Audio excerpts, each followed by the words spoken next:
கர்த்தருக்கு ஸ்தோத்திரம் உண்டாவதாக. கர்த்தர் நம்மை இந்த ஆலயத்துக்கு இன்றைக்கு கொண்டு வந்ததற்காக எல்லாரும் கரங்களை தட்டி கர்த்தரை ஸ்தோத்திரம் பண்ணு. மார்ச் மாதம் 30ஆம் தேதி 2025ஆம் வருடம். இந்த ஞாயிற்றுக்கிழமைக்கு பெயர் லெட்டாரே சண்டே. லெட்டாரே என்ற வார்த்தைக்கு என்ன அர்த்தம் என்றால் மகிழ்ச்சி. இது ஒரு சந்தியின் 4ஆம் ஞாயிறு என்று அழைக்கப்படுகிறது. லெட்டாரே, 4th Sunday இன் லென்ட். இந்த லெட்டாரே என்ற வார்த்தைக்கு பல அர்த்தங்கள் இருக்கிறது. அது மிக முக்கியமான அர்த்தம் என்னவென்றால் ரெஃப்ரெஷ்மெண்ட், மகிழ்ச்சி. இந்த லெட்டாரே ஜெருசலேம், ரிஜாய்ஸ் ஓ ஜெருசலேம். ஸோ லெட்டாரே என்றால் ரிஜாய்ஸ், மகிழ்ச்சி. Latter-day Sunday is also known as Mid-Lent or Refreshment Sunday. It is roughly the halfway point of the Lenten season. நாம் இருக்கக்கூடிய இந்த லெந்து நாட்களில் நடுப்பகுதிக்கு நாம் வந்திருக்கிறோம். அல்லேலூயா, கர்த்தருக்கு ஸ்தோத்திரம். லெந்து நாட்களினுடைய நடுப்பகுதிக்கு வந்திருக்கிறோம். லெட்டாரே மீனிங் ரிஜாய்ஸ், கலிகூறு. and is a time to celebrate the hope of salvation and anticipate Easter. இந்த லெட்டாரே சண்டே என்பது லிட்டர்ஜிக்கல் கேலண்டரில், இறை வழிபாட்டு நாட்காட்டியில் இது லெந்து காலத்தினுடைய நடுப்பகுதியாக, மிட் லென்ட், லெந்து நாட்களில் நடுப்பகுதியாக இது கருதப்படுகிறது. கர்த்தருக்கு ஸ்தோத்திரம். இந்த அருமையான இந்த காலை நேரத்தில் கர்த்தர் நம்மை இந்த லெட்டாரே சண்டே, கலிகூறு, மகிழ்ச்சியுடன் இரு என்ற அர்த்தத்தில் வரக்கூடிய இந்த ரெஃப்ரெஷ்மெண்ட் சண்டே, இது லெந்து நாட்களினுடைய எத்தனையாவது ஞாயிற்றுக்கிழமையாகும்? 4வது ஞாயிற்றுக்கிழமையாகும். லெந்து காலத்தில் மொத்தம் 6 ஞாயிற்றுக்கிழமைகள் வரும். அதில் 3 ஞாயிற்றுக்கிழமைகள் முடிந்து விட்டது. இது 4வது ஞாயிற்றுக்கிழமை. அல்லேலூயா. இந்த 4வது ஞாயிற்றுக்கிழமைக்கு பிறகு வரக்கூடிய 5வது ஞாயிற்றுக்கிழமை பேஷன் சண்டே என்று அழைக்கப்படுகிறது. ஜூடிகா, 5th Sunday இன் லென்ட். 6வது ஞாயிற்றுக்கிழமை 6th Sunday இன் லென்ட் பால்மரம் என்று அழைக்கப்படுகிறது, குருத்தோலை ஞாயிறு. ஸோ பாம் சண்டே லெந்து நாட்களில் வரக்கூடிய 6வது ஞாயிற்றுக்கிழமை, அந்த குருத்தோலை ஞாயிற்றுக்கிழமையில்தான் பரிசுத்த வாரம், ஹோலி வீக் ஆரம்பிக்கிறது.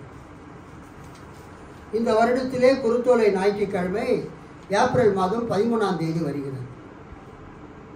நாம் அனைவரும், இந்த பகுதியில் இருக்கிற அனைத்து சபையினரும் ஒன்று சேர்ந்து கிரேஸ் பிரேயர் ஹவுஸ் எதிர்க்க நாம் ஒன்று சேர்ந்து அங்கே இருந்து குருத்தோலைகளை பிடித்து கொண்டு பவனி வரப்போகிறோம். அதற்கு முன்பதாக வரக்கூடிய அந்த ஞாயிற்றுக்கிழமை 5வது ஞாயிற்றுக்கிழமை, ஒரு சந்தியின் 5ஆம் ஞாயிறு, ஜூடிகா, 5th Sunday இன் லென்ட். அது ஏப்ரல் மாதம் 6ஆம் தேதி வருகிறது. இன்றைய ஞாயிற்றுக்கிழமைக்கு என்ன பெயர்? லெட்டாரே சண்டே, லெட்டாரே ஞாயிறு, 4th Sunday இன் லென்ட், ஒரு சந்தியின் 4ஆம் ஞாயிறு. இது மீட் லென்ட் டே. அந்த லெந்து காலத்தினுடைய நடுப்பகுதியிலே நாம் இருக்கிறோம். ஸோ 3 ஞாயிறுகள் முடிந்து விட்டது. இன்னும் 3 ஞாயிறுகள் இருக்கிறது. இது 4ஆம் ஞாயிறு. அடுத்த ஞாயிற்றுக்கிழமை 5ஆம் ஞாயிறு, அது பேஷன் சண்டே. 6ஆம் ஞாயிற்றுக்கிழமை பாம் சண்டே. அல்லேலூயா, கர்த்தருக்கு ஸ்தோத்திரம். இந்த நாளிலே செய்திக்காக தெரிந்து கொண்ட வேத பகுதி, அது பரிசுத்த யோவான் எழுதின நற்செய்தி நூல் 6ஆம் அதிகாரம் 26 முதல் 35 வரை நாம் வாசித்து தியானிக்கிறோம். இயேசு அவர்களுக்கு பிரதியுத்தரமாக, நீங்கள் அற்புதங்களை கண்டதினால் அல்ல, நீங்கள் அப்பம் புசித்து திருப்தியானதினாலேயே என்னை தேடுகிறீர்கள் என்று மெய்யாகவே மெய்யாகவே உங்களுக்கு சொல்லுகிறேன். அழிந்து போகிற போஜனத்திற்காக அல்ல, நித்திய ஜீவன் வரைக்கும் நிலை நிற்கிற போஜனத்திற்காகவே கிரியை நடப்பியுங்கள். அதை மனுஷகுமாரன் உங்களுக்கு கொடுப்பார். அவரை பிதாவாகிய தேவன் முத்திரித்திருக்கிறார் என்றார். அப்பொழுது அவர்கள் அவரை நோக்கி, தேவனுக்கு ஏற்ற கிரியைகளை நடப்பிக்கும்படி நாங்கள் என்ன செய்ய வேண்டும் என்றார்கள்.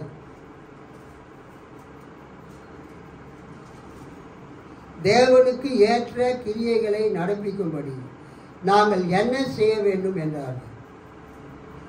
இயேசு அவர்களுக்கு பிரதியுத்தரமாக, அவர் அனுப்பினவரை நீங்கள் விசுவாசிப்பதே தேவனுக்கு ஏற்ற கிரியையாய் இருக்கிறது என்றார். அதற்கு அவர்கள், அப்படியானால் உம்மை விசுவாசிக்கும்படிக்கு நாங்கள் காணத்தக்கதாக நீர் என்ன அடையாளத்தை காண்பிக்கிறீர், எண்ணத்தை நடப்பிக்கிறீர்? வானத்திலிருந்து அவர்களுக்கு அப்பத்தை புசிக்க கொடுத்தார் என்று எழுதியிருக்கிறபடி நம்முடைய பிதாக்கள் வனாந்தரத்தில் மன்னாவை புசித்தார்களே என்றார்கள். இயேசு அவர்களை நோக்கி, வானத்திலிருந்து வந்த அப்பத்தை மோசே உங்களுக்கு கொடுக்கவில்லை, என் பிதாவோ வானத்திலிருந்து வந்த மெய்யான அப்பத்தை உங்களுக்கு கொடுக்கிறார் என்று மெய்யாகவே மெய்யாகவே உங்களுக்கு சொல்லுகிறேன். வானத்திலிருந்து இறங்கி உலகத்துக்கு ஜீவனை கொடுக்கிற அப்பமே தேவன் அருளிய அப்பம் என்றார். அப்பொழுது அவர்கள் அவரை நோக்கி, ஆண்டவரே, இந்த அப்பத்தை எப்போதும் எங்களுக்கு தர வேண்டும் என்றார்கள். இயேசு அவர்களை நோக்கி, ஜீவ அப்பம் நானே, என்னிடத்தில் வருகிறவன் ஒரு காலும் பசி அடையான், என்னிடத்தில் விசுவாசமாய் இருக்கிறவன் ஒரு காலும் தாகம் அடையான். அல்லேலூயா, கர்த்தருக்கு ஸ்தோத்திரம் உண்டாவதாக. ஒரு நிமிடம் கண்களை மூடி நாம் ஜெபிப்போம். மகா பரிசுத்தமும் கிருபையும் மிகுந்த பரம தகப்பனே, இந்த வேலைக்காக ஸ்தோத்திரம். நீர் எங்களோடு பேசுவீராக. வாசிக்கப்பட்ட வேத பகுதியிலிருந்து நீர் எங்களோடு பேசுவீராக. உமக்கே ஸ்தோத்திரம். இயேசுவின் நாமத்தில் பிதாவே, ஆமென். இயேசு கிறிஸ்து யோவான் நற்செய்தி நூலில், யோவான் சுவிசேஷத்தில், நானே I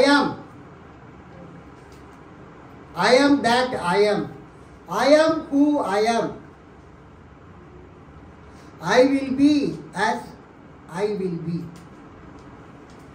என்ற வார்த்தையை நாம் யாத்திராகமத்தில் பார்க்கிறோம். என்றென்றைக்கும் இருந்து மக்களை வழி நடத்துகிறவராக தேவன் இருக்கிறார். கைத்தட்டி ஆண்டவரை மகிமைப்படுத்துகிறார்.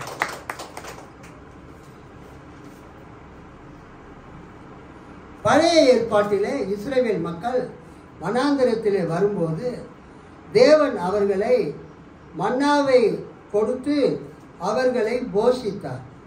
அல்லேலூயா, கர்த்தருக்கு ஸ்தோத்திரம் உண்டாவதாக. யோவான் 6:31 வாசிக்கிறோம். எங்கள் முன்னோர் பாலை நிலத்தில் மன்னாவை உண்டனரே, எங்கள் முன்னோர் பாலை நிலத்தில் மன்னாவை உண்டனரே, அவர்கள் உண்பதற்கு வானிலிருந்து உணவு அருளினார் என்று மறைநூலிலும் எழுதப்பட்டுள்ளது அல்லவா என்றனர். இந்த யோவான் 6ஆம் அதிகாரத்தில் 3 வகையான ஆதாரங்களை நாம் பார்க்கிறோம். யோவான் 6ஆம் அதிகாரத்தில் எத்தனை வகையான ஆதாரங்களை பார்க்கிறோம்? 3 வகையான உணவுகள். ஒன்று, யோவான் 6ஆம் அதிகாரத்தில் இயேசு அப்பங்களை பகிர்ந்தளிக்கிறார், அப்பங்களை வழங்குகிறார். கர்த்தருக்கு ஸ்தோத்திரம். தம்மை நாடி வந்த மக்களுக்கு இயேசு அப்பங்களை பெருகச் செய்து அவர்களை போஷிக்கிறார். கர்த்தருக்கு ஸ்தோத்திரம். 5 வார்கோதுமை அப்பங்களையும் 2 மீன்களையும் வைத்து இயேசு எத்தனை பேரை போஷித்தார்? 5000 ஆண்களை போஷித்தார். 5000 புருஷர்கள், ஆண்கள், அவர்களோடு வந்த பெண்கள், அவர்களோடு வந்த பிள்ளைகள், அத்தனை பேரையும் இயேசு போஷித்தார். ஸோ இந்த 5 அப்பம் 2 மீன்களை கொண்டு 5000 ஆண்களை, புருஷர்களை இயேசு போஷித்த இந்த அற்புதம் இந்த யோவான் 1ஆம் அதிகாரத்தில் எழுதப்பட்டிருக்கிறது. 2வது, இயேசு கிறிஸ்து இந்த யோவான் 6ஆம் அதிகாரத்தில் அவர் கூறக்கூடிய வார்த்தை ஜீவ அப்பம் நானே என்கிற வார்த்தையை இயேசு குறிப்பிடுகிறார். அல்லேலூயா. ஜீவ அப்பம் நானே, ஐ ஆம் த லிவிங் பிரெட் என்று இயேசு கூறுகிறதை நாம் பார்க்கிறோம். ஸோ இயேசு கிறிஸ்து மக்களுக்கு கடவுள் அளித்த மெய்யான உணவாக இருக்கிறார். பழைய ஏற்பாட்டிலே இஸ்ரவேல் மக்கள் வனாந்திரத்திலே அவர்கள் சென்றபோது அவர்களுக்கு தேவன் மன்னாவை கொடுத்தார். அல்லேலூயா. இஸ்ரவேல் மக்கள் நினைத்தார்கள் மோசே தான் அவர்களுக்கு மன்னாவை கொடுத்தார் என்று. ஆனால் இயேசு அதை திருத்தமாக சொல்லுகிறார். 32ஆம் வசனத்திலே இயேசு அவர்களிடம் உறுதியாக உங்களுக்கு சொல்லுகிறேன், அதாவது மெய்யாகவே உங்களுக்கு சொல்கிறேன், வானில் இருந்து உங்களுக்கு உணவு அருளியவர் மோசே அல்ல, வானில் இருந்து உங்களுக்கு உண்மையான உணவு அருள்பவர் என் தந்தையே. பரலோகத்தில் இருந்து, வானத்தில் இருந்து உங்களுக்கு உணவை அருளியவர் மோசே அல்ல, உங்களுக்கு உணவை அருளியவர் என் பிதா.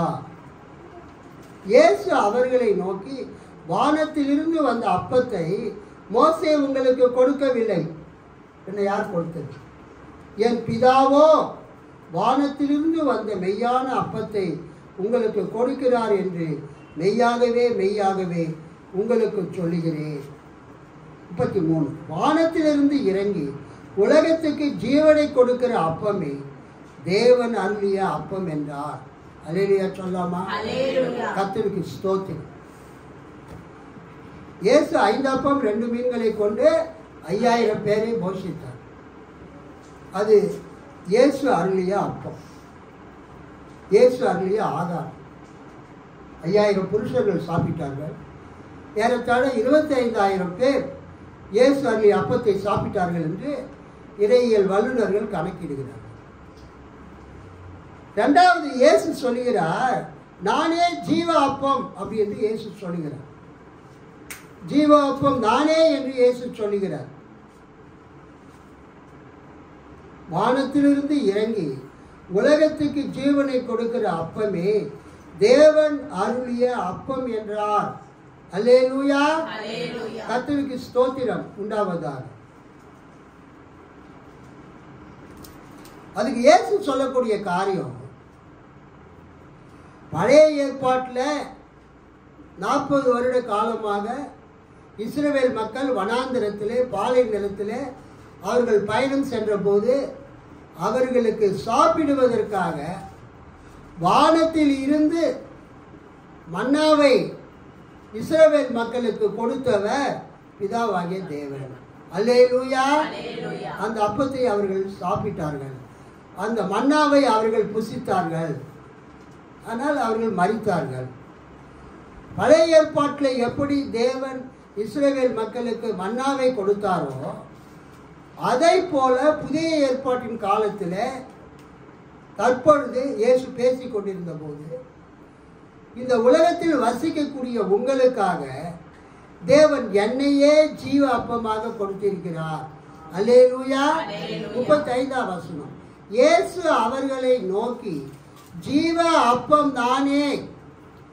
அல்லேலூயா. இயேசு சொல்றார், ஜீவ அப்பம் நானே. என்னிடத்தில் வருகிறவன் ஒரு காலம் பசி அடையான்.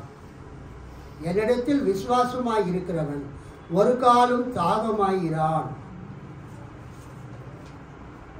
இயேசு அவர்களிடம், வாழ்வு தரும் உணவு நானே. என்னிடம் வருபவருக்கு பசியே இராது. என்னிடம் நம்பிக்கை கொண்டிருப்பவருக்கு என்றுமே தாகம் இராது. அல்லேலூயா. கர்த்தருக்கு ஸ்தோத்திரம்.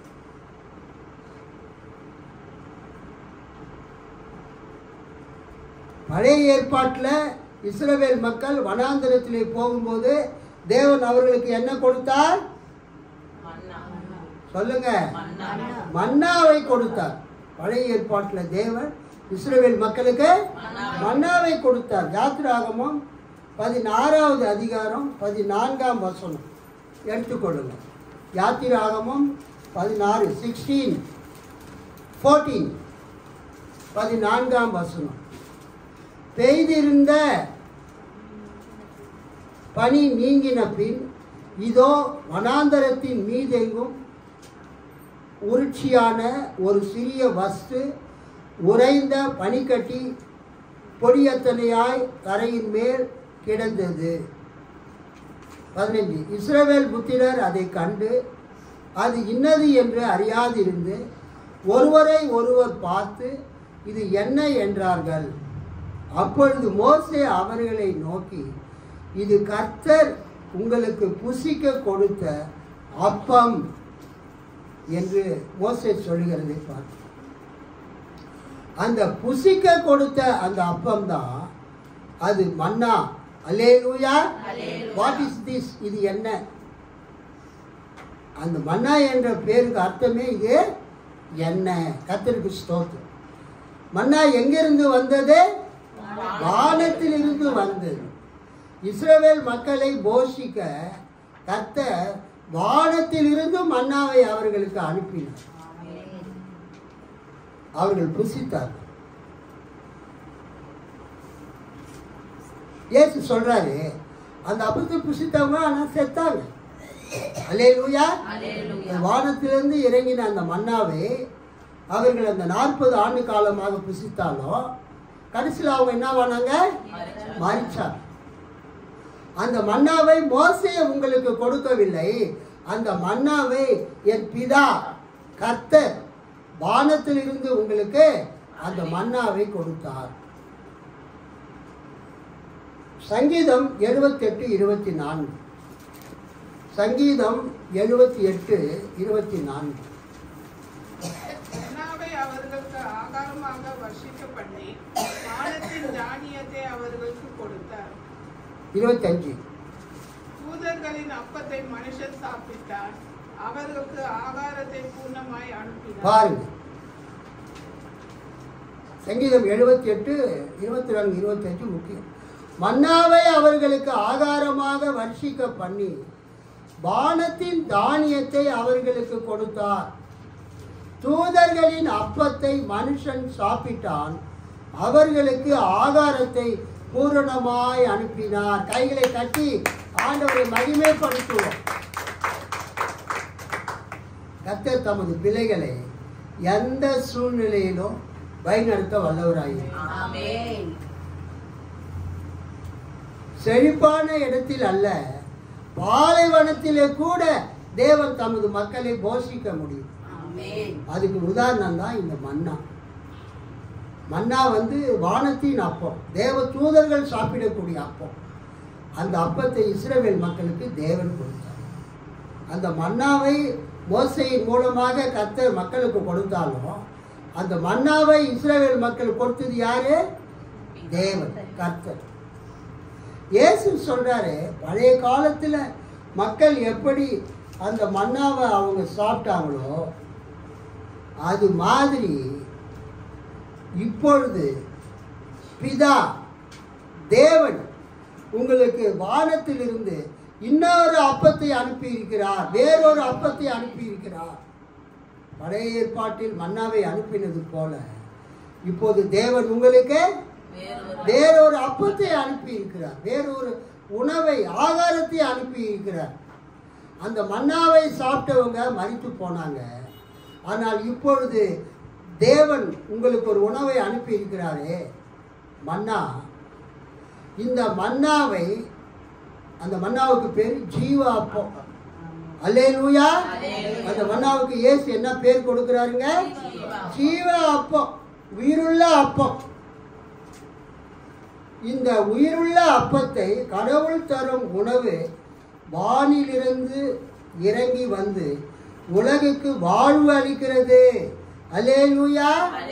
இயேசு அவர்களிடம் உறுதியாக உங்களுக்கு சொல்கிறேன், வானிலிருந்து உங்களுக்கு உணவு அருளியவர் மோசே அல்ல, வானிலிருந்து உங்களுக்கு உண்மையான உணவு அருள்பவர் என் தந்தையே. கடவுள் தரும் உணவு வானிலிருந்து இறங்கி வந்து உலகுக்கு வாழ்வு அளிக்கிறது என்றார். இந்த அருமையான இந்த ஞாயிற்றுக்கிழமை காலை நேரத்தில் இந்த லெட்டாரே சண்டே களி கூர்ந்து மகிழ்ச்சியோடு கர்த்தரை துதிக்கக்கூடிய இந்த ஞாயிற்றுக்கிழமையில் கர்த்தர் நமக்கு அருளிய அப்பம் யார் என்றால் கர்த்தராகிய இயேசு கிறிஸ்து. அல்லேலூயா, அல்லேலூயா. இயேசு கிறிஸ்தியா வானத்தில் இருந்து பிதாவாகிய தேவன் இந்த உலகத்தாரை ரட்சிக்கும்படியாக, உலகத்தாருக்கு மீட்பை கொடுக்கும்படியாக வானத்திலிருந்து அவர் அனுப்பின ஜீவ அப்பம், வாழ்வு தரும் அப்பம், வாழ்வளிக்கும் அப்பமாக இயேசு கிறிஸ்து இருக்கு. அந்த பழைய காலத்தில், பழைய ஏற்பாட்டு காலத்தில் வனாந்தரத்திலே அவங்க போகும்போது மன்னாவை சாப்பிட்டாங்க, ஆனால் அவங்க மரித்தாங்க. ஆனால் இயேசு கிறிஸ்துவாகிய இந்த ஜீவ அப்பத்தை, இந்த வாழ்வளிக்கும் அப்பத்தை யார் புசிக்கிறார்களோ அவங்க என்ன பண்ண மாட்டாங்க? சாக மாட்டாங்க. சாப்பிட்டாலும் என்றென்றைக்கும் உயிர் வாழ்வாங்க. இது இயேசு கொடுக்கிற இரண்டாவது அப்பம். வானத்திலிருந்து இறங்கின இந்த ஜீவ அப்பமாகிய இயேசு நமக்கு நித்திய ஜீவனை கொடுக்கிறார். அல்லேலூயா. இயேசு நமக்கு என்ன கொடுக்கிறார்? நித்திய ஜீவனை கொடுக்கிறார். என்றென்றும் நிலைத்திருக்கிற அந்த ஜீவனை இயேசு நமக்கு கொடுக்கிறார்.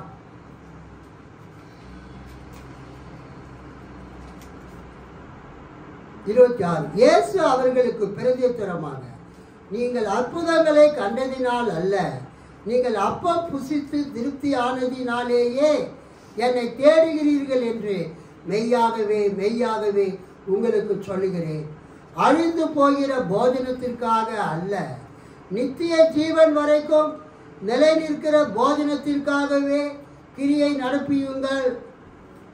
அதை மனுஷகுமாரன் உங்களுக்கு கொடுப்பார். அவரை பிதாவாகிய தேவன் முத்திரித்து இருக்கிறார். அல்லேலூயா. கர்த்தருக்கு ஸ்தோத்திரம். அழிந்து போகிற போஜனம் என்பது மன்னாவை குறிக்கிறது. அந்த மன்னாவை சாப்பிட்டவர்கள் மரித்து போனார்கள். ஆனால் நித்திய ஜீவன் வரைக்கும் நிலை நிற்கிற போஜனம் இயேசு கிறிஸ்துவாய் இருக்கிறார். அழிந்து போகிற போஜனத்திற்காக அல்ல, நித்திய ஜீவன் வரைக்கும் நிலை நிற்கிற போஜனத்திற்காகவே கிரியை நடப்பியுங்கள். அதை மனுஷகுமாரன் உங்களுக்கு கொடுப்பார். அவரை பிதாவாகிய தேவன் முத்திரித்திருக்கிறார் என்றார். இயேசு கிறிஸ்து கொடுக்கிற போஜனம் நித்திய ஜீவன் வரைக்கும் நிலை நிற்கிற போஜனமாக இருக்கிறது. நித்திய ஜீவன் வரைக்கும் நிலை நிற்கிற போஜனம், நித்திய ஜீவன் வரைக்கும் என்றென்றும் நிலை நிற்கிற வாழ்வளிக்கும் உணவு இயேசு கிறிஸ்து கொடுக்கிறார். அதை மனுஷகுமாரன் உங்களுக்கு கொடுப்பார். ஸோ பரலோகத்தில் முதல் தடவை மன்னா வானத்திலிருந்து இஸ்ரவேல் மக்களுக்கு கொடுக்கப்பட்டது. அந்த மன்னாவை இஸ்ரவேல் மக்களுக்கு கொடுத்தது யாரு? கர்த்தர், தேவன், மோசே அல்ல.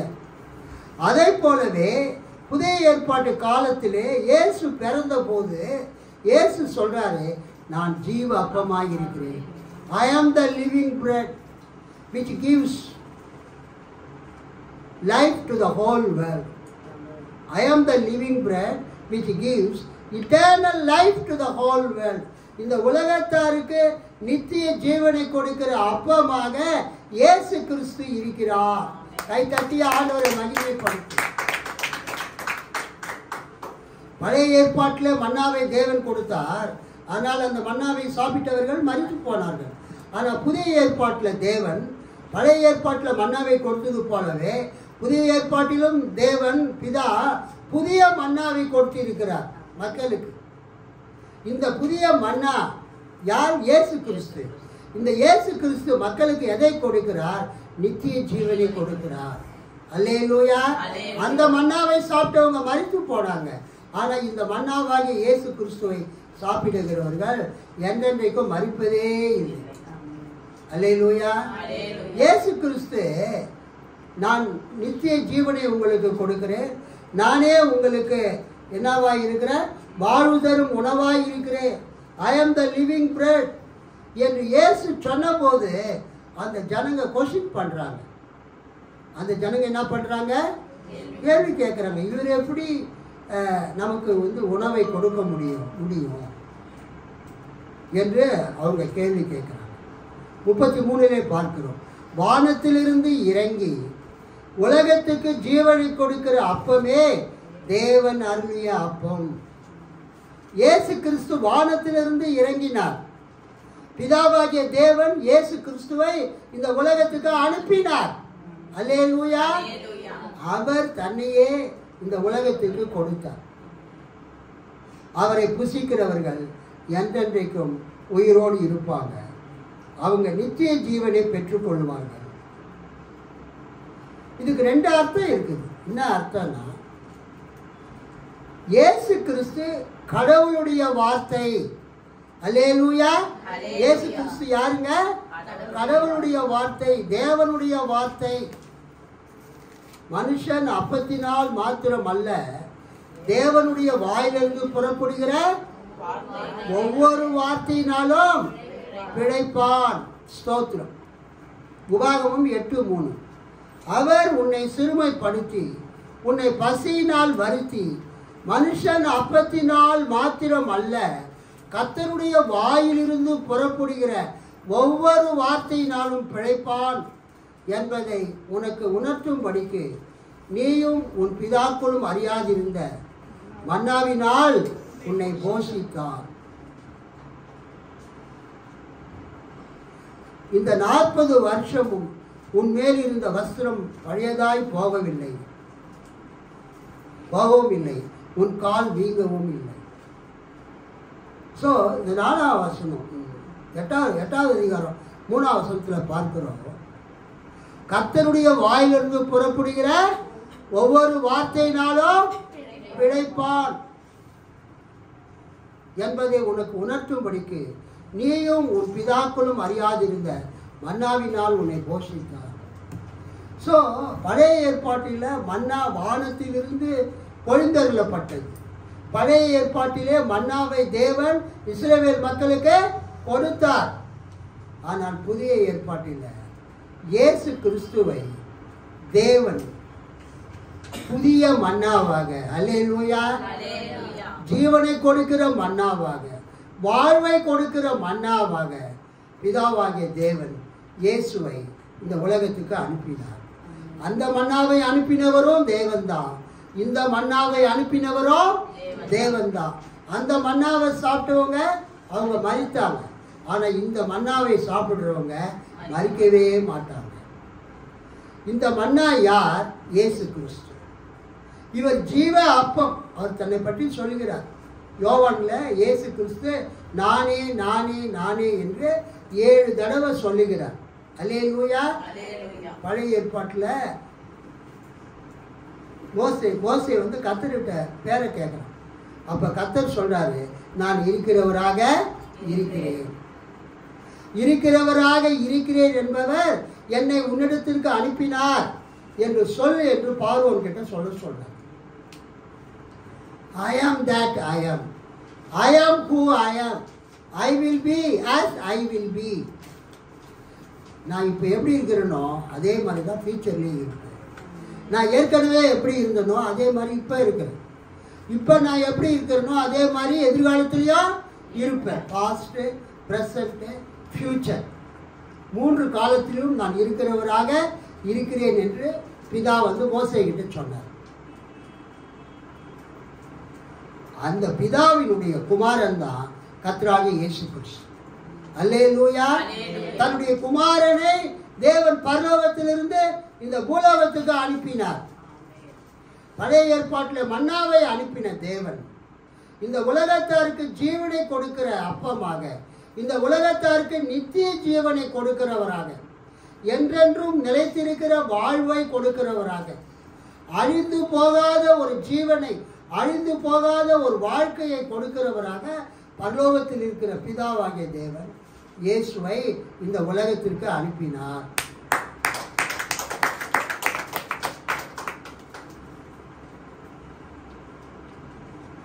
இயேசு கடவுளுடைய வார்த்தை, இயேசு தேவனுடைய வார்த்தை.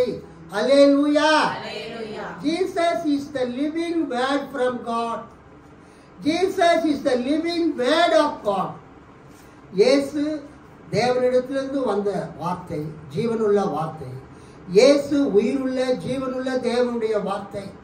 இந்த உலகத்தில் இருக்கிற ஆகாரத்தை நாம் சாப்பிடும்போது, இந்த உலகத்தில் நமது சரீரம் உயிர் வாழ்வதற்கு தேவையான ஆகாரத்தை அந்த உணவில் இருந்து பெற்றுக்கொள்கிறோம். Physical food. பிசிக்கல் ஃபுட் என்றால் உலக பிரகாரமான ஆகாரம். 5 அப்பம் 2 மீனை கொண்டு இயேசு 5000 பேரை போஷித்தார். இயேசு இங்க சொல்லுகிறார், நான் ஜீவ அப்பமாய் இருக்கிறேன். வானத்திலிருந்து இறங்கி உலகத்துக்கு ஜீவனை கொடுக்கிற அப்பமாக நான் இருக்கிறேன் என்று இயேசு சொல்லுகிறார். வானத்திலிருந்து இறங்கி வந்த மெய்யான அப்பத்தை உங்களுக்கு கொடுக்கிறார். மெய்யாகவே என்று மெய்யாகவே மெய்யாகவே உங்களுக்கு நான் சொல்லுகிறேன் அப்படின்னு இயேசு தன்னை பற்றி சொல்றார். இயேசு ஜீவ அப்பமாய். இயேசு கொடுக்கிற ஜீவ அப்பம் கடவுளுடைய வார்த்தைகள். அல்லேலூயா. இயேசு கொடுக்கிற ஜீவ அப்பம் கடவுளுடைய வார்த்தை, தேவனுடைய வார்த்தை. உபாகமம் 8:3 வாசித்தோம். மனுஷன் அப்பத்தினால் மாத்திரமல்ல, தேவனுடைய வாயிலிருந்து புறப்படுகிற ஒவ்வொரு வார்த்தையினாலும் பிழைப்பான். பழைய ஏற்பாட்டிலே மன்னாவை அவர்கள் சாப்பிட்டார்கள். மனுஷன் அப்பத்தினால் மாத்திரம் அல்ல என்பது அது மன்னாவை குறிக்கிறது. கடவுளுடைய வாயிலிருந்து புறப்படுகிற ஒவ்வொரு வார்த்தையினாலும் பிழைப்பான் என்பது எதை குறிக்கிறது? இயேசு கிறிஸ்துவின் வாயிலிருந்து வரக்கூடிய ஒவ்வொரு வார்த்தைகளினாலும் நீங்களும் நானும் பிழைப்போம் என்பதை குறிப்பிடுகிறது. இயேசு அதை தான் சொல்றார். பழைய ஏற்பாட்டில் தேவன் மன்னாவை கொடுத்தார் இஸ்ரவேல் மக்களுக்கு. அதை புசித்தவர்கள் மாண்டார்கள். ஆனால் நான் கொடுக்கிற அப்பத்தை புசிக்கிறவன் மறியாமல் இருந்து என்றென்றைக்கும் அவன் நித்திய ஜீவனை உடையவனாய் இருப்பான். அப்படியே மரித்தாலும் நான் அவனை மறுபடியுமாக உயிரோடு எழுந்திருக்க செய்வேன். இயேசு கிறிஸ்து உங்களுக்கும் எனக்கும் நித்திய ஜீவனை கொடுக்கிறவராய் இருக்கிறார். நாம் அழிந்து போகிற இந்த பொருட்களுக்காக, அழிந்து போகிற உணவுக்காக, அழிந்து போகிற ஆகாரத்துக்காக நாம் கடவுள் மேல நம்பிக்கை வைக்காமல், நம்ம என்றென்றைக்கும் நித்திய ஜீவன் வரைக்கும் நமக்கு ஜீவனை கொடுக்கிற அந்த வார்த்தையை கொடுக்கிற இயேசுவின் மீது நாம் என்ன செய்ய வேண்டும்? நமது நம்பிக்கையை நாம் வைக்க வேண்டும். அழிந்து போகிற ஆதாரத்துக்காக அல்ல, என்றென்றைக்கும் அழியாமல் நிலைத்திருக்கிற ஆதாரத்துக்காக. என்றென்றைக்கும் நாம் பரலோகத்தில் போய் வாசம் பண்ண முடியாது. நம்முடைய வாழ்க்கை இந்த உலகத்தோடு முடிந்து போகிறது அல்ல. நம்முடைய வாழ்க்கை இந்த உலகத்துக்கு அப்பால். இந்த உலகத்தில் நாம் மரித்து விட்டாலும் ஆண்டவர் நம்மை உயிரோடு எழுப்பி தமது பரம ராஜ்யத்தில், பரலோக ராஜ்யத்தில் நாம் நித்திய நித்தியமாக வாழக்கூடிய ஆதாரத்தை கொடுக்கிறவராய் இருக்கிறார். நம்முடைய வாழ்க்கை இந்த உலகத்தோடு முடிந்து போய்விடுகிறது அல்ல. நம்முடைய வாழ்க்கை இந்த உலக வாழ்க்கையோடு முடிந்து போவதே அல்ல. நாம் நித்தியமாக தேவனோடு வாழப் போகிறோம். அல்லேலூயா. அந்த நித்தியமாக வாழக்கூடிய வாழ்க்கையை அருளக்கூடிய ஆகாரத்தை இயேசு உங்களுக்கும் எனக்கும் தருகிறார். நாம் இந்த உலகத்துக்காக வாழ்கிறவர்கள் அல்ல, நாம் இம்மைக்காக வாழ்கிறவர்கள் அல்ல. நம்முடைய வாழ்க்கை இந்த பூமியில அது முடிந்து போனாலும் இந்த உலகத்தில் பிறந்த அனைவரும் ஒரு நாள் மரித்தாக வேண்டும். நான் சொன்னேன், மன்னூர்பேட்டையில் பாஸ்டர் விக்டர் ஞானதாஸ் ஏசிய சர்ச்சு போதகராக அவர் இருந்தார். 1987 அந்த காலகட்டத்தில் மன்னூர்பேட்டை சியோன் தெருவில் பாஸ்டர் விக்டர் ஞானதாஸ் இருந்தார். ஒரு நல்ல போதகர். அவர் ஏற்கனவே இறந்து விட்டார். அவருடைய மனைவி நேற்று சாயந்தரம் அவங்க இறந்துட்டாங்க. சர்ச்சு முடிந்த பிறகு நான் சென்று அஞ்சலி செலுத்திவிட்டு ஒரு ஜெபித்து விட்டு நான் வர இருக்கேன். கர்த்தருக்கு ஸ்தோத்திரம். அந்த சிஸ்டருடைய தம்பி நம்ம கொட்டூரில் தான் இருக்கிறார். இல்லை உயரமாக அவர் நம்ம எங்கள் வீட்டு வழியாக போவார். நாம் என்ன அறிந்து கொள்கிறோம்? இயேசு உங்களுக்கும் எனக்கும் நித்திய ஜீவனை கொடுக்கிறவராக. மூன்றாவது ஆகாரம் அங்கு கொடுக்கப்பட்டிருக்கிறது. யோவான் 6வது அதிகாரத்தில் மானிட மகனின் சதையும் இரத்தமும் உணவாகும். Eucharistic food.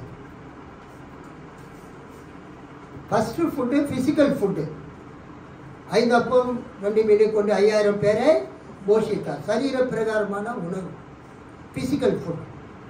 இரண்டாவது உணவு நித்திய ஜீவனை அளிக்கிற உணவு. The food which gives eternal life. நித்திய ஜீவனை உங்களுக்கு அளிக்கக்கூடிய ஆகாரம் அது இயேசுவினுடைய வார்த்தைகள். அல்லேலூயா. அது எதை குறிக்கிறது? இயேசுவினுடைய வார்த்தைகளை குறிக்கிறது.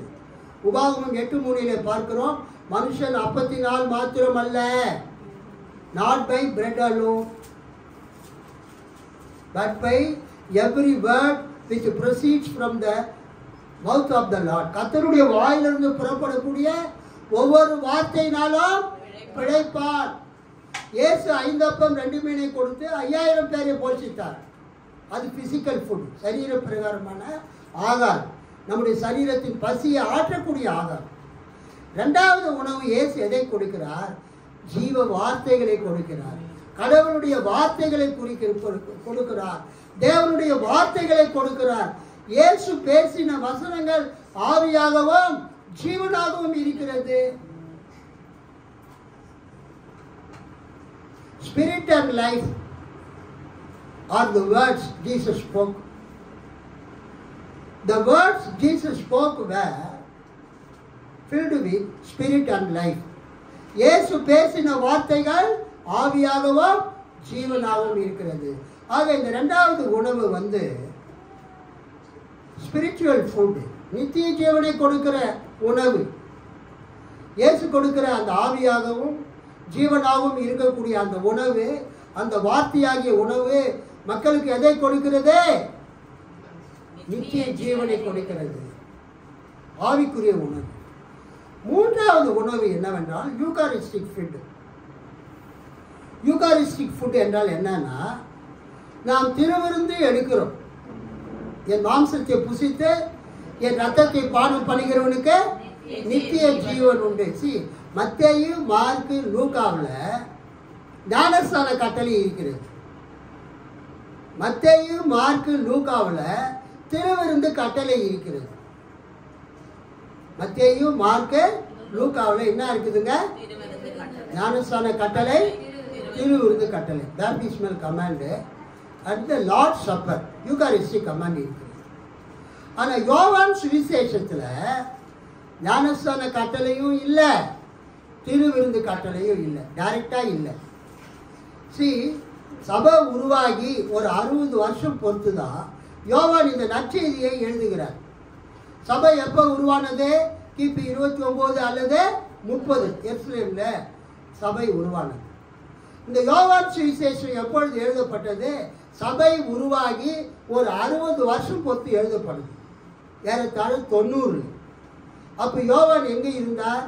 எபேசுவில் இருந்தார். கிபி 70 எருசலேம் அழிக்கப்பட்டது, தேவாலயம் அழிக்கப்பட்டது. அங்கே குடியிருந்தவங்கெல்லாம் பல இடங்களுக்கு சிதறி போனாங்க. அப்படி சிதறி போன யோவான், இயேசுவின் தாயாகிய மரியாள், இயேசு 7 பிசாசுகளை துரைத்தின, அந்த இயேசு உயிர்த்தெழுந்த பிறகு முதலாவது வந்து இயேசுவை பணிந்து கொண்ட அந்த மேரி மேக்டலின், மகதலேனா மரியாள், இவங்க எல்லாரையும் வச்சு இயேசுவின் அன்பு சீடன் யோவான் எபேசு பட்டணத்தில் ஒரு சபையை நடத்தினார். அல்லேலூயா. அந்த சபையில் இயேசுவின் தாய் மரியாள் இருந்தாங்க, மகதலேனா மரியாள் இருந்தாங்க, இன்னும் பலர் இருந்தாங்க. அந்த சபையிலேயே யோவான் என்ற ஒரு எல்டர், ஒரு மூப்பரும் இருந்தார். யோவான் வந்து யோவான் சுவிசேஷத்தை எழுதியிருந்தால், அந்த எபேசுவில் இருந்த யோவான் அப்போஸ்தலனுடைய சீடர் எல்டர் யோவான் வெளிப்படுத்தின விசேஷத்தை எழுதியிருக்க வேண்டும். ஸோ யோவான் சுவிசேஷத்தை எழுதினவரே இயேசுவினுடைய சீடனாகிய யோவான், வெளிப்படுத்தின விசேஷத்தை எழுதினவர் யோவானுடைய சீடன் மூப்பனாகிய யோவான் எழுதினார். அதை நம்ம தெரிஞ்சுக்கணும். 2 யோவான், இந்த யோவான் வேற, அந்த யோவான் வேற. இந்த யோவான் ஞானஸ்தான கட்டளையும் எழுதலை, திருவிருந்து கட்டளையும் எழுதலை. ஏனென்றால் சபை உருவாகி 60 வருஷம் ஆயிடுச்சு. எல்லாருக்குமே இயேசு சொன்ன ஞானஸ்தான கட்டளையும் தெரியும், இயேசு சொன்ன திருவிருந்து கட்டளையும் தெரியும். ஸோ எதுக்கு தெரிஞ்சதையே திரும்ப எழுதணும்னு சொல்லிட்டு, ஆனால் மறைமுகமாக அவர் எழுதுறார். யோவான் 3:3, யோவான் 3:5 ஜலத்தினாலும் ஆவியினாலும் பிறவாவிட்டால் தேவனுடைய ராஜ்யத்தில் பிரவேசிக்க மாட்டான். அந்த வசனம் வந்து ஞானஸ்தானத்தை குறிக்கிறது. இந்த யோவான் 6ஆம் அதிகாரத்தில் இயேசு சொல்றாரு, என் மாம்சத்தை புசித்து என் ரத்தத்தை பானம் பண்ணுகிறவனுக்கு நான் நித்திய ஜீவனை கொடுப்பேன், கடைசி நாளில் நான் அவனை எழுப்புவேன். 54 பாருங்க. என் மாம்சத்தை புசித்து என் ரத்தத்தை பானம் பண்ணுகிறவனுக்கு நித்திய ஜீவன் உண்டு, நான் அவனை கடைசி நாளில் எழுப்புவேன். என் மாம்சம் மெய்யான போஜனமாய் இருக்கிறது, என் ரத்தம் மெய்யான பானமுமாய் இருக்கிறது. என் மாம்சத்தை புசித்து என் ரத்தத்தில் பானம் பண்ணுகிறவன் என்னிலே நிலைத்திருக்கிறான், நானும் அவனில் நிலைத்திருக்கிறேன். அல்லேலூயா சொல்லாமா? இது இயேசு கொடுத்த 3வது ஆகாரம். அதைத்தான் திருவிவிலியம் பொது மொழிபெயர்ப்புல மானிட மகனின், மனுஷகுமாரனின் சதையும் மாம்சமும் இரத்தமும் உணவாதல். ஸோ இயேசு கிறிஸ்து கொடுத்த அந்த திருவிருந்து, அவர் அப்பத்தை எடுத்து ஸ்தோத்திரம் பண்ணி பிட்டு, இதை வாங்கி புசியுங்க, இது உங்களுக்காக பிற்கப்படுகிற என்னுடைய மெய்யான சரீரமாய் இருக்கிறது. போஜனம் பண்ணின பின்பு அவர் அந்தபடியே பாத்திரத்தை எடுத்து, இதை வாங்கி பானம் பண்ணுங்கள், இது உங்களுக்காக சிந்தப்படுகிற என்னுடைய மெய்யான ரத்தமாய் இருக்கிறது. ஸோ இயேசு கிறிஸ்துவினுடைய அந்த ஏற்படுத்தின திருவிருந்தில் நாம் பங்கெடுக்கும் போது ஒவ்வொரு முறையும் போதகர்கள் என்ன சொல்லி கொடுக்குறாங்க, இது உங்களுக்காக பிற்கப்பட்ட கர்த்தராகிய இயேசு கிறிஸ்துவின் திரு சரீரமாய் இருக்கிறது. ரத்தத்தை அந்த திருவிருந்த திராட்சை ரசத்தை கொடுக்கும்போது இது உங்களுக்காக சிந்தப்பட்ட கர்த்தராகிய இயேசு கிறிஸ்துவின் திரு ரத்தமாக இருக்கிறது. ஸோ இந்த யோவான் 6ஆம் அதிகாரத்தில் இயேசு கிறிஸ்து கடைசியாக 3வது உணவை கொடுக்கிறார். அவரது மாம்சத்தையும் அவரது இரத்தத்தையும் நமக்கு ராபோஜனமாக கொடுக்கிறார், திருவிருந்தாக கொடுக்கிறார். அல்லேலூயா. இயேசு கிறிஸ்துவினுடைய சதையும் இரத்தமும் உணவாகுங்கள். இதுக்கு வந்து யூகாரிஸ்டிக் ஃபுட் என்று பெயர். சரி, 3 தெரிஞ்சுக்கங்க. ஆனால் இங்கே என்ன கொஸ்டின்னா, ரொம்ப அருமையான ஒரு கேள்வி கேட்குறாங்க இந்த ஜனங்க. என்ன கேட்குறாங்க? ஸ்தோத்திரம். 28 அப்பொழுது அவர்கள் அவரை நோக்கி, தேவனுக்கு ஏற்ற கிரியைகளை நடப்பிக்கும்படி நாங்கள் என்ன செய்ய வேண்டும் என்றார்கள். இயேசு அவர்களுக்கு பிரதியுத்தரமாக, அவர் அனுப்பினவரை நீங்கள் விசுவாசிப்பது தேவனுக்கேற்ற கிரியையாய் இருக்கிறது. தேவனுக்கு ஏற்ற கிரியைகளை நடப்பிக்கும்படி நாங்கள் என்ன செய்ய வேண்டும்? மாரிஸ் செர்லோ ஒரு மாபெரும் ஊழியக்காரர். அவர் ஒரு யூதன், ஜூ. இயேசு அவருக்கு தன்னை தரிசனம் கொடுத்து வெளிப்படுத்தி தான் தான் மேசியா, தான் தான் கிறிஸ்து என்பதை அந்த மாரிஸ் செர்லோவுக்கு வெளிப்படுத்தின போது அவர் இயேசு கிறிஸ்துவினுடைய ஒரு ஊழியனாக மாறினார். அல்லேலூயா. மாரிஸ் செர்லோ அவர் சென்னைக்கு வந்தார். பாஸ்டர்ஸ் மீட்டிங்லாம் நடத்தினார். நான், மோசஸ், என்னுடைய பாஸ்டர் பவுல்வேல் பாஸ்டர், அப்புறம் மார்ட்டின் குமார் என்கிற நாங்கள் அந்த கூட்டத்துக்கு சென்றிருந்தோம். சேத்பட்டில் சென்னை மெட்ராஸ் கிறிஸ்டின் காலேஜ் அந்த கிரவுண்டில் ஒரு பெரிய ஷெட்டு போட்டு அந்த மீட்டிங் நடத்தினாங்க. அப்போ மாரிஸ் செர்லோ, அலெக்ஸ் டபிள்யூ நெஸ், இன்னும் ஒரு 2 ஊழியக்காரங்க வந்தாங்க. அந்த மீட்டிங்கு போனவங்க அத்தனை பேருமே இன்னைக்கு ஊழியக்காரர்களாக இருக்கிறாங்க. அந்த மீட்டிங்கில் பேட்டர்ன் ஃபார் லிவிங்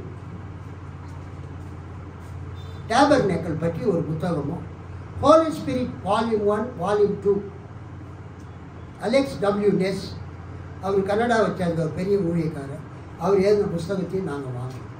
நான் இன்னும் அதை யூஸ் பண்ணிட்டு இருக்கேன். Pattern for living tabernacle studies, Holy Spirit volume 1 volume 2. Maurice Cerullo ஒரு புக்கு வெளியிட்டார். அந்த புக்கு நான் வாங்க முடியல, அப்போ கையில் காசு இல்லை. அந்த புக்கு பேர் என்னன்னா ப்ரூஃப் ப்ரொடியூசர்ஸ். சொல்லுங்க, ப்ரூஃப் ப்ரொடியூசர்ஸ். அதுக்கு என்ன அர்த்தம்னா இயேசு கிறிஸ்து தான் கடவுள், இயேசு கிறிஸ்து தான் தேவன், இயேசு கிறிஸ்து இன்னைக்கும் உயிரோடு இருக்கிறார், அவர் இன்னைக்கும் அற்புதங்களை செய்கிறார். அந்த புஸ்தகத்துக்கு பேர் ப்ரூஃப் ப்ரொடியூசர்ஸ். அதாவது இயேசு கிறிஸ்து தேவன் என்று நீங்கள் நிரூபிக்கிறீங்க, இயேசு கிறிஸ்து இன்றைக்கும் உயிரோடு இருக்கிறார் என்று நீங்கள் நிரூபிக்கிறீங்க. Proof producers. அதில் ப்ரூஃப் ப்ரொடியூசர்ஸ் போட்டு கீழே மாரிஸ் செர்லோ ஒரு கொஸ்டின் கேட்டிருப்பார். What must we do that we might works the works of God?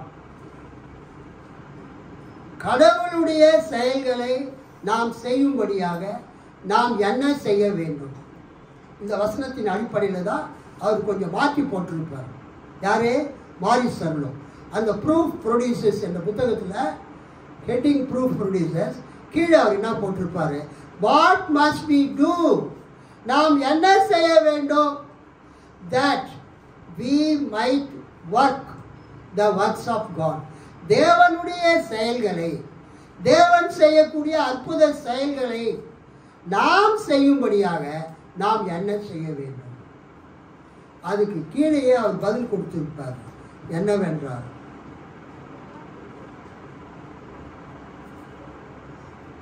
இயேசு அவர்களுக்கு பிரதித்திரமாக அவர் அனுப்பியவரை நீங்கள் விசுவாசிப்பது தேவனுக்கேற்ற கிரியையாய் இருக்கிறது. What must we do that we might work the works of God? தேவனுடைய கிரியைகளை நாம் செய்யும்படியாக நாம் என்ன செய்ய வேண்டும்? நீங்க எதையுமே செய்ய தேவையில்லை. அல்லேலூயா. நீங்க எல்லாம் வாய் திறந்து சொல்லுங்க. நீங்க உங்களை ஆண்டவர் அதை செய்ய இதை செய்ய அதெல்லாம் அவர் எதுவுமே சொல்லலை. தேவனுடைய குமாரன் ஆகிய இயேசுவை விசுவாசி. ஒரு அல்லேலூயா சொல்லுங்க. சத்தமா அல்லேலூயா சொல்லுங்க. இயேசு செய்த கிரியைகளை நீங்கள் செய்ய வேண்டுமா? தேவன் செய்யக்கூடிய அற்புத செயல்களை நீங்கள் செய்ய வேண்டுமா? What must we do? நாம் என்ன செய்ய வேண்டும்? That we might work the works of God. தேவன் செய்யக்கூடிய செயல்களை, தேவன் செய்யக்கூடிய கிரியைகளை நாம் செய்ய வேண்டுமானால் நாம் செய்ய வேண்டியதெல்லாம் we must believe the Son of God. தேவனுடைய குமாரனாகிய இயேசு கிறிஸ்துவை நாம் விசுவாசிக்க வேண்டும். அல்லேலூயா, அல்லேலூயா, அல்லேலூயா. இயேசு கிறிஸ்துவை நீங்கள் விசுவாசித்தா போதும். இயேசுவை நீங்கள் நம்பினால் போதும். இயேசுவை நம்பி அவர் சொன்னபடி நீங்கள் மனம் திரும்பி தண்ணீரிலே முழுகி ஞானஸ்தானம் எடுத்து அவருடைய ஆலயத்துக்கு வந்தால் போதும், அவரை தொழுது கொண்டால் போதும், அவரை பின்பற்றினால் போதும். அல்லேலூயா. இன்னைக்கு லுத்தரன் சர்ச்சிலையும் முழுக்க ஞானஸ்தானம் கொடுக்குறாங்க, சிஎஸ்ஐ சர்ச்சிலையும் முழுக்க ஞானஸ்தானம் கொடுக்குறாங்க. அதனால ஒரு பெரிய பிரச்சனை இல்லை. சிலர் தாலி கட்டி கல்யாணம் பண்ணுறாங்க, சிலர் என்ன பண்ணுறாங்க தங்க செயினை போட்டு கல்யாணம் பண்ணுறாங்க, சிலர் என்ன பண்ணுறாங்க மோதிரத்தை மாற்றி கல்யாணம் பண்ணுறாங்க, சிலர் என்ன பண்ணுறாங்க பைபிளை மாற்றி கல்யாணம் பண்ணுறாங்க. ஆக மொத்தம் கல்யாணம் தான். அல்லேலூயா. நீங்கள் தாலி கட்டி பண்ணாலும், தங்க செயினை போட்டு கல்யாணம் பண்ணாலும், மோதிரத்தை போட்டு கல்யாணம் பண்ணாலும், 2 பரிசுத்த வேதாகமங்களை மணமகன் மணமகள் மாற்றிக்கொண்டு திருமணம் செய்தாலும் அவைகள் திருமணத்துக்கு அடையாளம். அதுபோல ஞானஸ்நானம் திருமுழுக்கு இயேசுவினுடைய கட்டளைகளுக்கு கீழ்ப்படுதலுக்கு அடையாளமாகி இருக்கிறது. இயேசு சொல்றாரு, what must we do that we might work the works of God என்ற கேள்விக்கு believe on the son of God. பிதா அனுப்பின அந்த இயேசு கிறிஸ்துவை நீங்கள் விசுவாசிங்க. இன்றைக்கு அதைத்தான் நான் உங்களுக்கு சொல்கிறேன். நீங்கள் ஆட்டோ டிரைவராக இருக்கலாம், அல்லது ஒரு டீ கடை நடத்தக்கூடிய நடத்துகிற அம்மாவாக இருக்கலாம், தண்ணீர் வியாபாரம் செய்கிற ஒரு வியாபாரியாக இருக்கலாம், அல்லது வீட்டு வேலை செய்யக்கூடிய ஒரு அம்மாவாக இருக்கலாம், அல்லது படித்து கொண்டு இருக்கிற கல்லூரி படிப்பு உயர்நிலை படிப்பை படித்து கொண்டு இருக்கிறவர்களாக இருக்கலாம், போதவருடைய மனைவியாக இருக்கலாம், கிறிஸ்தவர்களாக இருக்கலாம். நீங்கள் எந்த சபையை சேர்ந்தவர்களாக இருந்தாலும் நீங்கள் செய்ய வேண்டியது ஒன்றே ஒன்றுதான், தேவனுடைய குமாரனாகிய இயேசு கிறிஸ்துவை விசுவாசிக்கிறேன்.